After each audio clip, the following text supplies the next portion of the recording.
Welcome to today's video. Today we're exploring one of the most comforting and traditional desserts in Turkey, sütlaç. Sütlaç is a creamy rice pudding made with simple ingredients like rice, milk, and sugar. It's light, smooth, and loved by people of all ages. This dessert has been part of Turkish cuisine for centuries and is often served both at home and in traditional restaurants. Let's start with the basics. Rice is first cooked slowly in water until it becomes soft.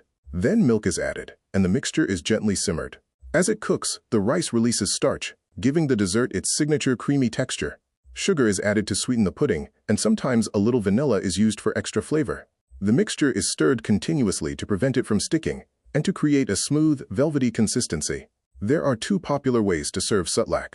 The first is the classic version, served chilled in bowls with a sprinkle of cinnamon on top. The second version is baked in the oven. This creates a caramelized, slightly burnt top layer, adding a rich and unique flavor. Once ready, the pudding is poured into small dishes and left to cool. In Turkey, sütlaç is often enjoyed as a light dessert after a meal or as a comforting snack during the day. Its simplicity is what makes it so special. With just a few ingredients, it delivers a delicious and satisfying taste. Thank you for watching. If you enjoyed learning about sütlaç, don't forget to like the video, subscribe to the channel, and tell us in the comments which Turkish dish we should explore next.